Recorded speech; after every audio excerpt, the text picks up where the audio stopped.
honorable judges. My name is Helen Firdaus from 9A, and today I'll be telling you a story titled Jack and the Beanstalk. Once, in a village, there was an old, poor widow who lived with her son named Jack. Jack was then told by his mother in the morning to go and sell their cow. He was incredibly saddened because this was their last cow, and this was a dear cow for him. But because he knew they had no choice, he had to go to the market to sell their cow. Off he went to the market. He met a strange old curious man in the forest who looked at his cow and offered him 5 beans for his cow.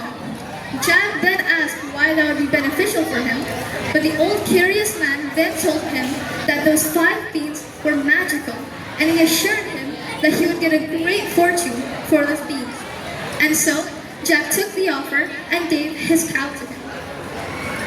When he came back home, and he gave the beans to his mother, and yet his mother was very angry.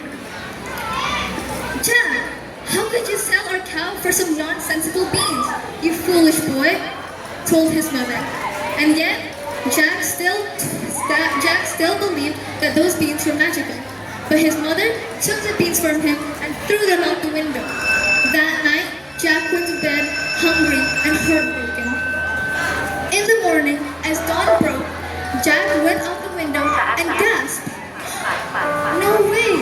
The beans has grown into a large beanstalk that went all the way up above the clouds. And with pure curiosity, Jack climbed the beanstalk higher and higher and higher until he reached all the way to the sky, and he met a strange castle. As he stepped foot into the stone house, he met a wife, and she told him that she was the wife of a giant giant. His wife then gave him some food as he pleaded, since he was so hungry, as he's been climbing the beanstalk all morning. The wife gave him bread and milk.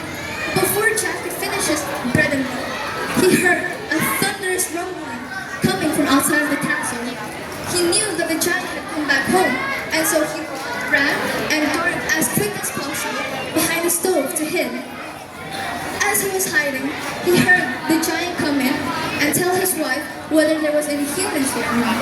His wife answered him, "Well, of course not, silly. Why would a human come all the way up to our sky castle?" And of course, the giant believed his wife.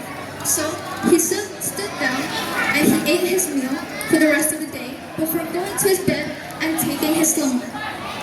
Jack crawled out of the stove, and he looked behind the shed and he found a great big stash of gold coins. He took the stash of gold coins and he ran outside. He went down the beanstalk and gave the gold coins towards his mother. His mother wept with joy as they now could live comfortably and peacefully. His mother warned him not to go back to the castle ever again, as she knew it was dangerous. And yet, Jack, still out of pure curiosity, wanted to go back up. So, as he ventured again the next couple of days, Jack went up into the beanstalk and he found the giant castle once again. He went in, and the giant's wife was still there, so she offered him food as she was pitiful of him. Jack then ate the bread and the milk once again until he heard the giant coming back home. So then he quietly crept to the closet and he hid there for a very long time.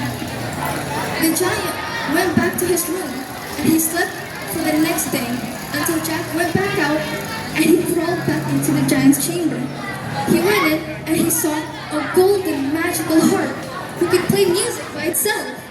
And so, as Jack was creeping in to reach out for the harp suddenly yelled out, "Master, help! Someone's trying to catch me!" And so, the giant awoke and immediately ran towards Jack. Jack escaped as quickly as possible, and he slid down the beanstalk, and he yelled at his mom, "Mom, quick, the axe!" His mom carried him the axe, and Jack struck at the axe as hard as he could. He kept putting and pushing the axe into the beanstalk until one last swing, the beanstalk had crashed into two, and the giant plunged to his death.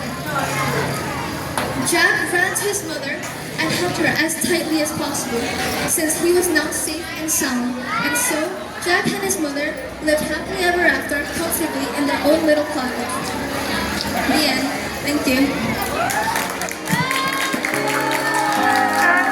Menanggal dari nakal, tidak sekolah.